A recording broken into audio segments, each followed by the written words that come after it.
Bismillahirrahmanirrahim. Assalamu alaikum.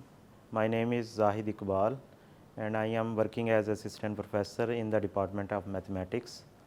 I will teach you inshallah the course of combinatorics. This course, this combinatorics is the branch of mathematics. It is the branch of mathematics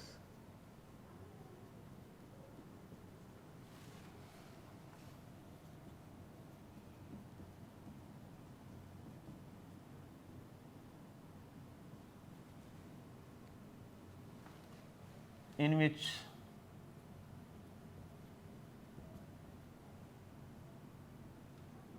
we study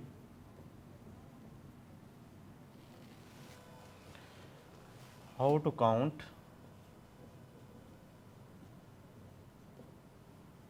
arrange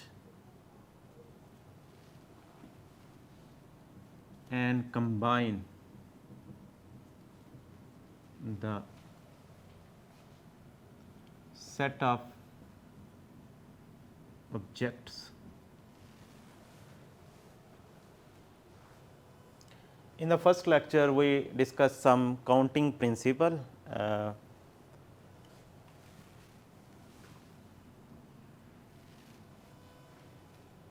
In which we first discussed the product rule.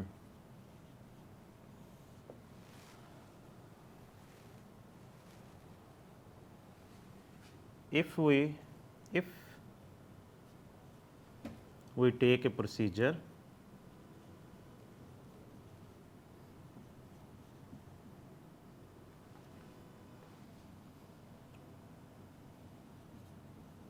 and we break this procedure into two tasks,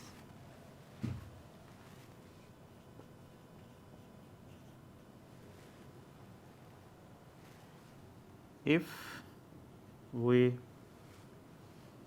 have n1 ways to do the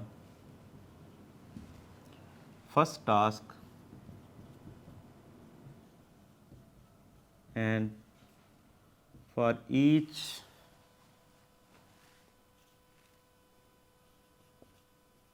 way in the first task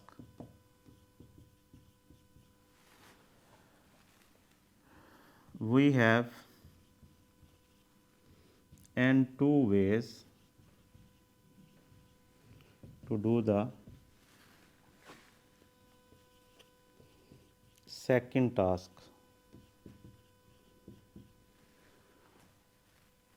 अगर आपके पास कोई procedure है, उस procedure को आप divide कर दें दो टास्क में, एक टास्क को आप n1 वेज से अगर उसको कंप्लीट करते हैं तो हर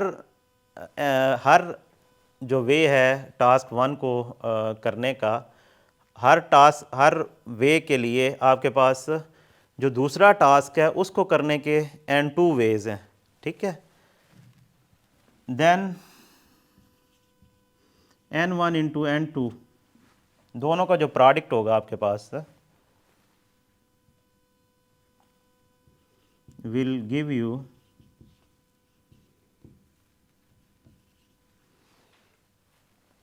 the total number of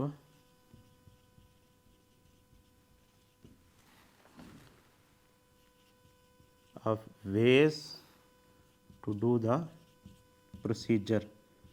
procedure को आप n1 इंटू n2 वे से आप उसको प्रोसीजर को कंप्लीट कर सकते हैं, ठीक है। यानी आपके पास एक प्रोसीजर है, उसको आप दो टास्क में डिवाइड कर दें।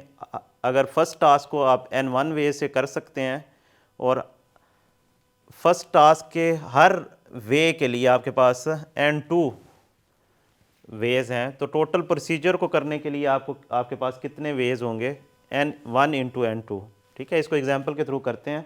फर्स्ट एग्जांपल है आपके पास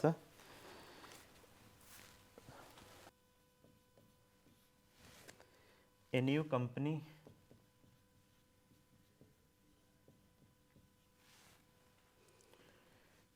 with just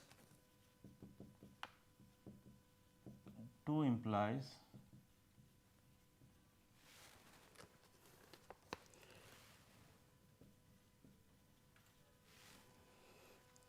say Ali and Akram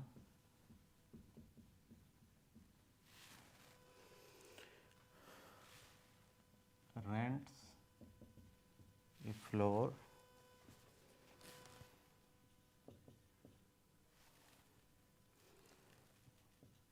of a building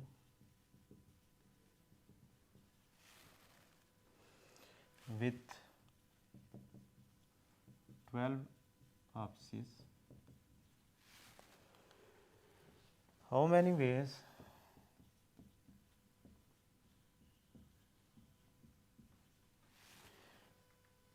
are there to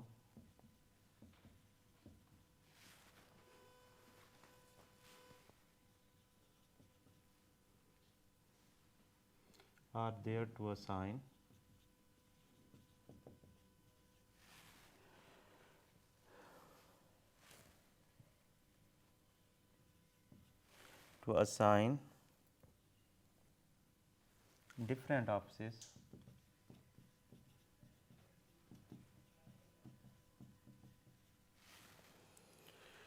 to these 2 employees.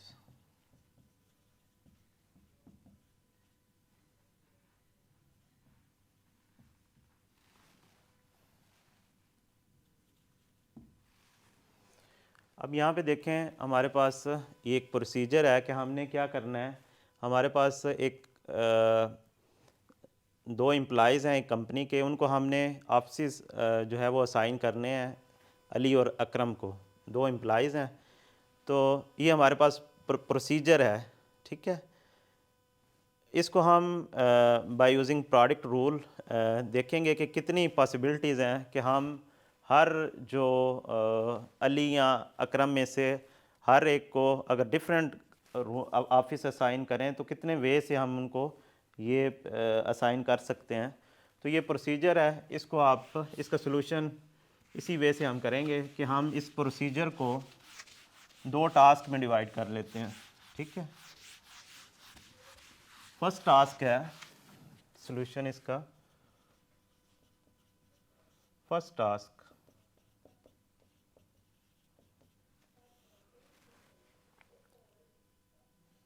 we assign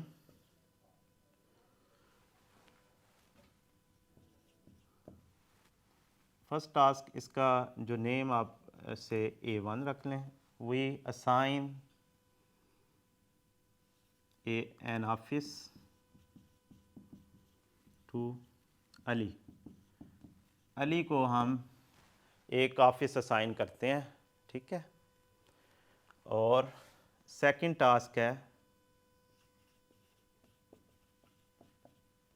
उसका नाम A2 हम रख लेते हैं। we assign an office to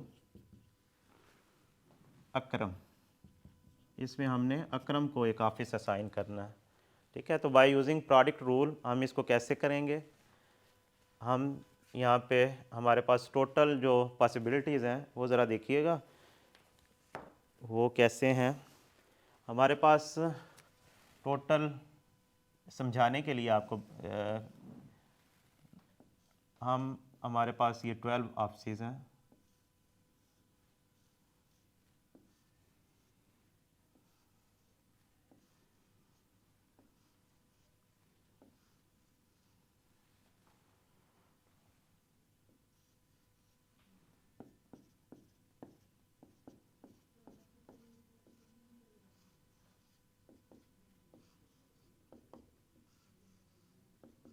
ये 12 ऑफिस हैं, ठीक है।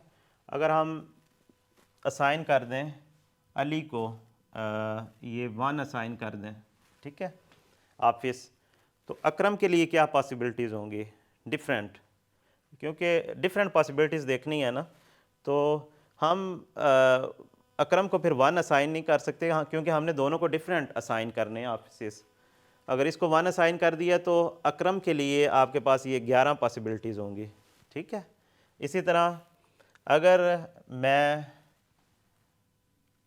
अली को ये असाइन कर देता हूँ तो फिर भी अकरम के लिए आपके पास 11 पॉसिबिलिटीज़ हैं। अगर उसको थर्ड वन असाइन करता हूँ तो फिर भी आपके पास अकरम के लिए जो है वो पॉसिबिलिटीज़ 11 बनेंगी, ठीक है, हर वे के लिए, ठीक है। तो इसको इस तरह से हम लिख सकते हैं,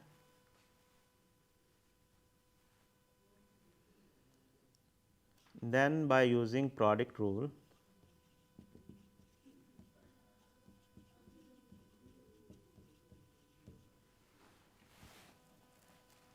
if we assign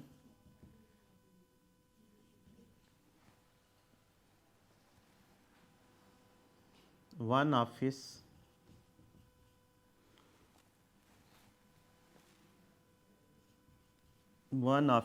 to Ali, then there are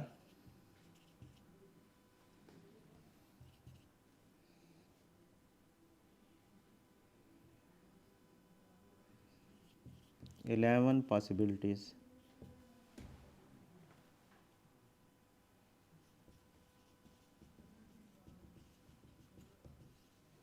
to assign an office to अकरम। तो फर्स्ट टास्क में अगर हम एक ऑफिस असाइन करते हैं अली को तो हमारे पास 11 पॉसिबिलिटी होंगी अकरम के लिए उस ऑफिस उसको असाइन करने के लिए, ठीक है, जैसे हमने यहाँ पे देखा। तो इसमें देखें अगर 1 असाइन करेंगे तो बाकी जो बाकी इसके लिए पॉसिबिलिटीज़ हैं वो 11 हैं, 2 असाइन करेंगे तो 11 हैं, इसी तरह सो ऑन। अगर room number office number 12 assign करूँगा तो फिर भी आपके पास 11 पॉसिबिलिटीज़ हैं, ठीक है। तो हर प्रोसीजर टास्क वन में जितने वेज हैं उनके लिए आपके पास जो टास्क 2 है उसके लिए कितने वेज हैं वो आपके पास 11 है। तो देन वी हैव, आपने यहाँ से देखना है कि आपके पास कितने वेज हैं। Then we have n1 veg, जो कि आपके पास n1 किसके इक्वल आएगा, जो पहला टास्क है उसको कंप्लीट करने के लिए आपके पास कितनी ऑप्शन थी, 12। Then we have n1 is equal to 12 possibilities to do the first task. आपके पास इतनी पॉसिबिलिटीज़ हैं, n1 आपके पास यहाँ से 12 आ गया, ठीक है। इसी तरह आप ये लिखेंगे for each way of task one के हर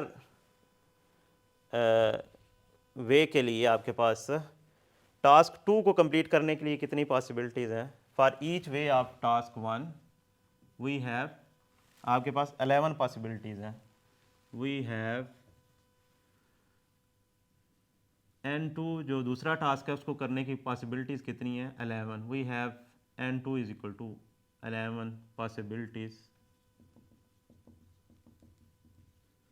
to do the second task. Then by product rule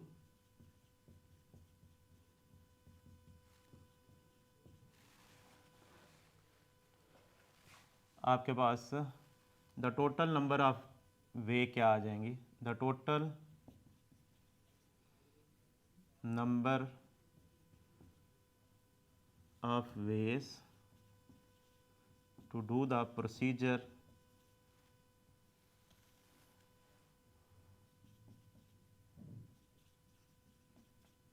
इस, वो आपके पास आ जाएगा n1 इंटू n2, टोटल आपके पास कितनी पॉसिबिलिटीज़ होंगी इस टास्क को करने की।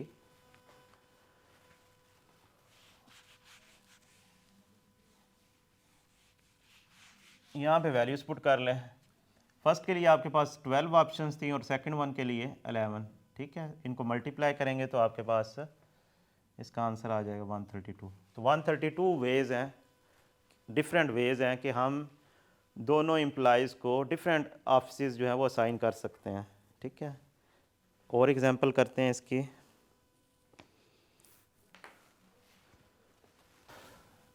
The chair of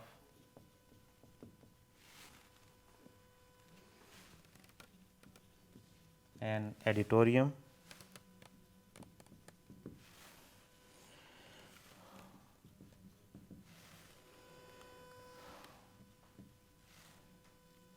are to be labeled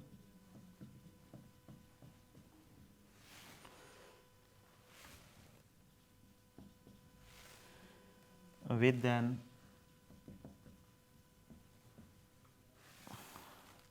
uppercase of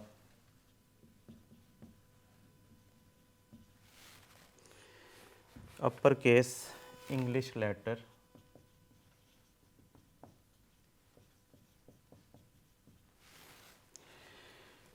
followed by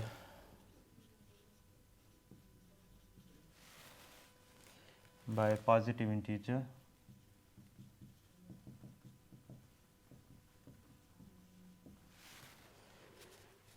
not exceeding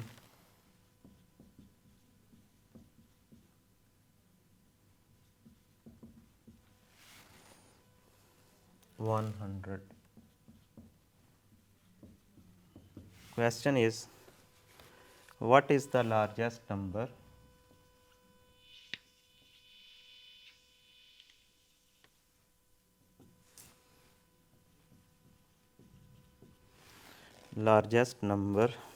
of chairs that can be labeled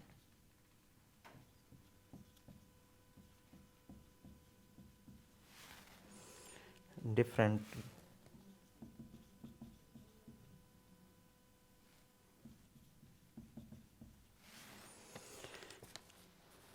अब यहाँ पे आपके पास क्वेश्चन ये है कि आपके पास एक एडिटोरियम की चेयर्स हैं, कोई पता नहीं है कि चेयर्स कितनी हैं। हमारे पास प्रोसीजर ये है कि हमने हर चेयर को एक लेटर असाइन करना है, English letters, upper case English letter assign करना है, और इसको साथ में एक पॉजिटिव इंटीजर जो 100 से ज़्यादा ना हो, यानी 1 से लेकर 100 तक आपके पास ऑप्शंस हैं कि आप इसको एक पॉजिटिव इंटीजर असाइन कर सकते हैं। What is the largest number of chairs that can be labelled differently, ये हमने इसमें से इस क्वेश्चन को सॉल्व करना है कि किस तरह से हम लार्जेस्ट नंबर ऑफ़ चेयर जो हैं वो फाइंड आउट करेंगे। तो ये आपके पास एक प्रोसीजर है, इसको आप 2 टास्क में डिवाइड कर दें। ठीक है, इसका सोल्यूशन ये होगा, इसको 2 टास्क में डिवाइड करें। Let A1 be the first task in which we assign an uppercase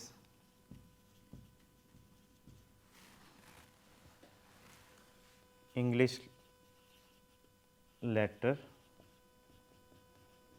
ठीक है, और इसका सेकंड टास्क जो है वो हम ये अज्यूम कर लेते हैं, let A2 be the second task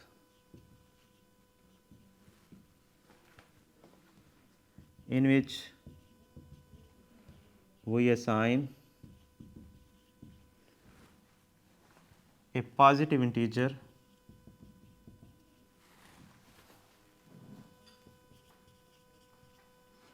not exceeding 100। First task में हमने इंग्लिश लेटर असाइन करना है और सेकंड टास्क में हमने एक पॉजिटिव इंटीजर असाइन करना है। ठीक है। जैसे आप ये समझ लें, ये आपके पास एक चेयर है,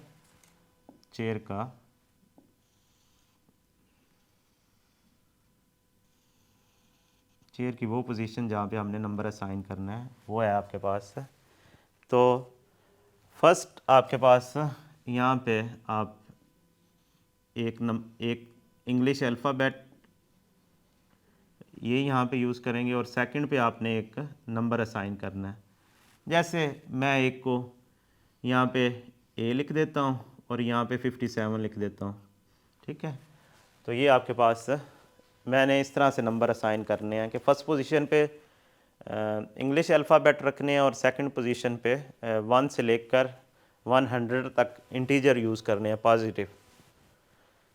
तो ये मेरा फर्स्ट टास्क है कि मैंने क्या करना है, कैसे असाइन करने हैं, कितने नंबर ऑफ़ वेज़ हैं, और ये मेरे पास इसका सेकंड टास्क है, ठीक है। जैसे आपको पता है कि इंग्लिश अल्फ़ाबेट्स जो अपर केसेस हैं वो आपके पास यहाँ पे 26 हैं, यहाँ पे 26 आपके पास पॉसिबिलिटीज़ हैं, ठीक है। तो to do the first task, ठीक है, फर्स्ट टास्क के लिए आपके पास 26 पॉसिबिलिटीज़ हैं और जो सेकंड टास्क है उसके लिए कितनी पॉसिबिलिटीज़ हैं, 1 से लेकर 100 तक 100 आपके पास पॉसिबिलिटीज़ हैं सेकंड टास्क के लिए, ठीक है।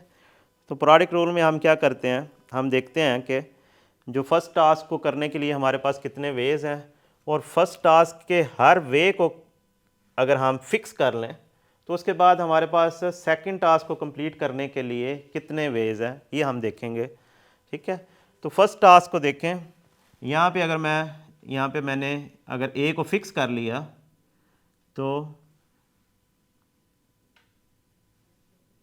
यहाँ पे मेरे पास कितनी पॉसिबिलिटीज़ होंगी, 100 पॉसिबिलिटीज़ हैं, ठीक है। यहाँ मैं 1 लिख सकता हूँ, 2 लिख सकता हूँ, 3 सो ऑन 100 तक कोई भी वैल्यू लिख सकता हूँ। तो यहाँ मेरे पास अगर फर्स्ट पोजीशन को फिक्स करें तो सेकंड वन के लिए मेरे पास 100 पॉसिबिलिटीज़ है, ठीक है। अगर इसी तरह मैं ए की जगह बी रख लूँ तो उसके लिए भी मेरे पास बी को फिक्स कर लें और इसके लिए मेरे पास कितनी पॉसिबिलिटीज़ हैं, 100, ठीक है। तो इसको आप इस तरह से लिख सकते हैं, वी हैव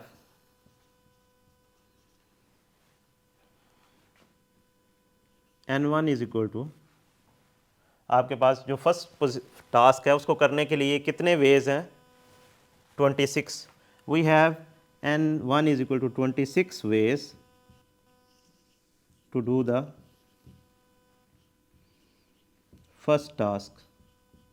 फर्स्ट टास्क को कंप्लीट करने के लिए आपके पास 26 वेज हैं, ठीक है। अब for each way of first task, first task के हर वे के लिए, for each way of first task, जैसे मैंने ए को फिक्स किया तो मेरे पास जो सेकंड टास्क है उसको करने के लिए 100 वेज है, ठीक है। तो उसको हम वर्डिंग में इस तरह से लिखेंगे, for each way of first task we have N2 is equal to 100 ways to do the second task। Second task को आपको करने के लिए 100 वेज होंगे हर वे ऑफ फर्स्ट टास्क के लिए, ठीक है। देन यहाँ से हमें ये पता चल गया कि N1 क्या है और N2 क्या है। तो हम by using product rule, then by using product rule we have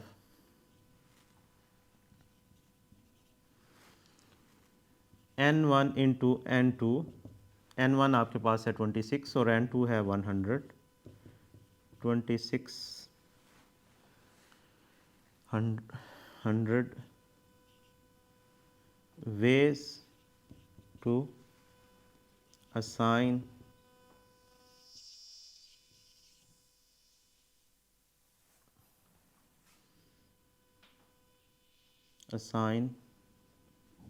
different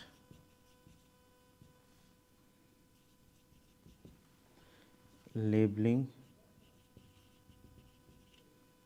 to the chairs।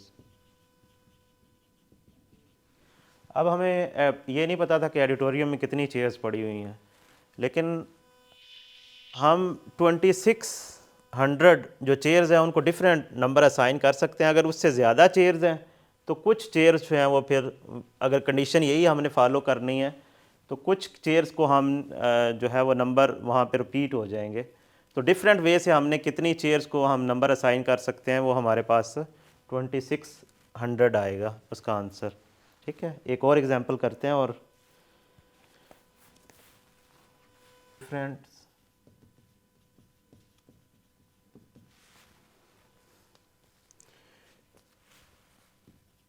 bit string of length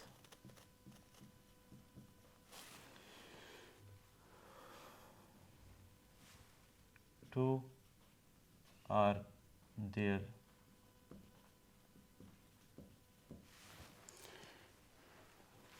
पहले ये देख लें कि बिट स्ट्रिंग ऑफ लेंथ 2 का क्या मतलब है। बिट स्ट्रिंग का मतलब ये है कि आप यहाँ पे ऐसा नंबर लिखेंगे जो जिसकी पॉसिबिलिटी जो है वो आपके पास या ज़ीरो है या वन है।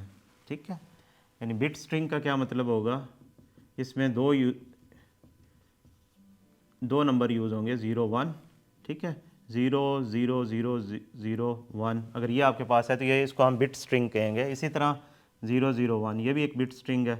0 0 2 अगर लिखा हुआ तो ये बिट स्ट्रिंग नहीं है, क्योंकि हमारे पास ऑप्शन है कि 0 और 1 को हमने यूज़ करना है। तो ये बिट स्ट्रिंग का क्या मीनिंग हुआ, या 0 या 1 आपने यूज़ करते हुए जो एक नंबर है उसको लिखना है। तो बिट स्ट्रिंग ऑफ लेंथ 2 का क्या मतलब होगा कि इसकी लेंथ 2 है क्योंकि इसमें दो नंबर यूज़ हुए हैं, इसकी लेंथ 5 है, इसकी लेंथ 3 है। तो बिट स्ट्रिंग ऑफ लेंथ 2 का क्या मीनिंग होगा कि उसमें आपके पास ये हैं, यहाँ पे कितनी ऑप्शंस हैं आपके पास इस length,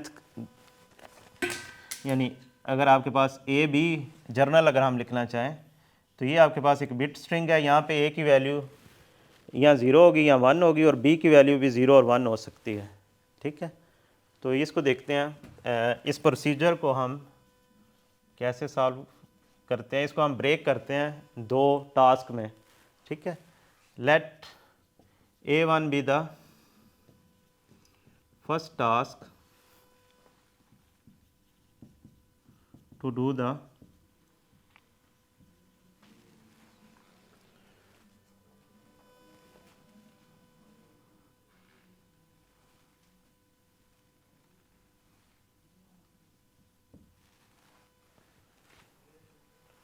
this procedure, and let A2 be the second task in which we assign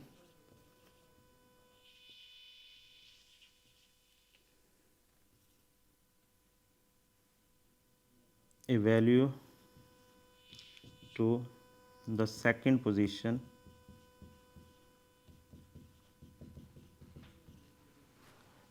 of bit string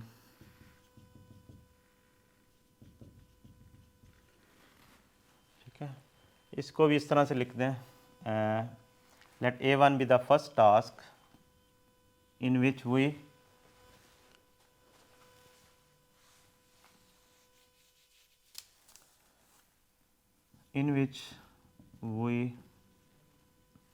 assign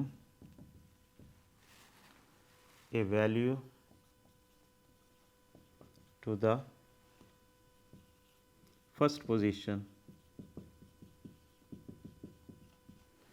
first position को वैल्यू असाइन जो करनी है उसको आप फर्स्ट टास्क कह दें, और जो सेकंड पोजीशन पे आपने वैल्यू असाइन करनी है उसको सेकंड टास्क कह दें।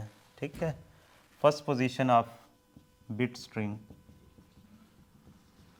अब यहाँ पे देखें, जो फर्स्ट ए बी को आप इस तरह से लिखेंगे, यहाँ पे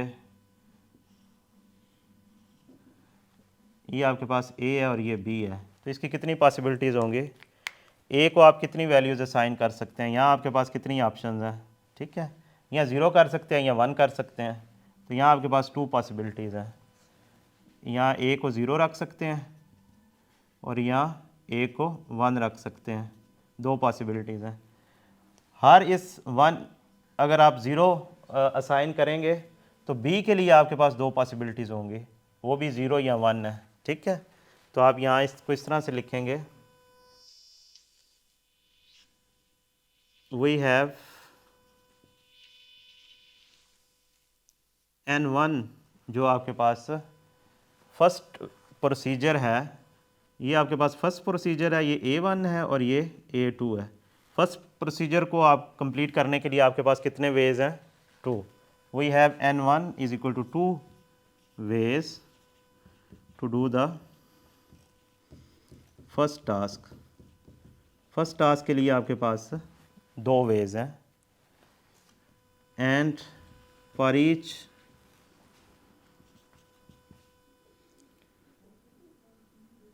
each way of first task। अब देखें, यहाँ पे अगर मैं ए को फिक्स कर लूँ, इसको 0 रख दूँ, तो बी के लिए मेरे पास कौन सी ऑप्शंस होंगी? एक दफ़ा 1 होगी और एक दफ़ा 2 होगी। तो सेकंड टास्क को कंप्लीट करने के लिए हमारे पास कितने वेज होंगे? And for each way of first task we have N2 is equal to 2 ways to do the second task। Second task के लिए हमारे पास 2 वेज होंगे। Then by using product rule, the total number of ways to do the procedure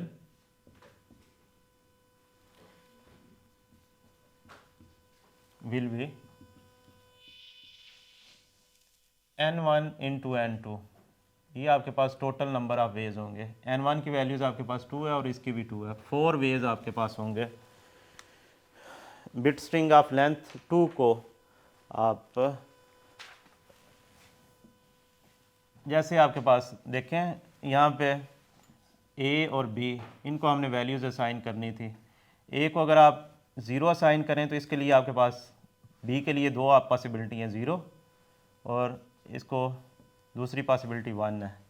इसी तरह अगर ए को 1 हम असाइन करें तो बी के लिए आपके पास ये 1 0 भी हो सकता है और ये 1 1 भी हो सकता है, दूसरी पॉसिबिलिटी। तो आपके पास इस तरह ये टोटल 4 नंबर ऑफ वेज हैं कि आप बिट स्ट्रिंग ऑफ लेंथ 2 को कितने डिफरेंट वे से आप लेंथ 2 को कितने डिफरेंट वे से लिख सकते हैं। तो आपके पास टोटल 4 वेज हैं।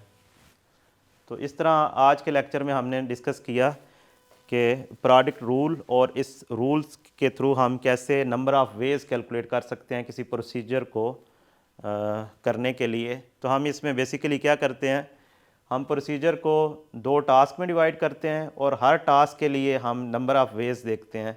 फर्स्ट टास्क के लिए हम देखते हैं कि पहले उसके एक वे को फिक्स करते हैं कि फ़र्स्ट टास्क को एक वे से कैसे किया जा सकता है, और उस फिक्स वे के लिए हम जो सेकंड टास्क है उसको देखते हैं कि उसको हम कितने डिफरेंट वे से कर सकते हैं।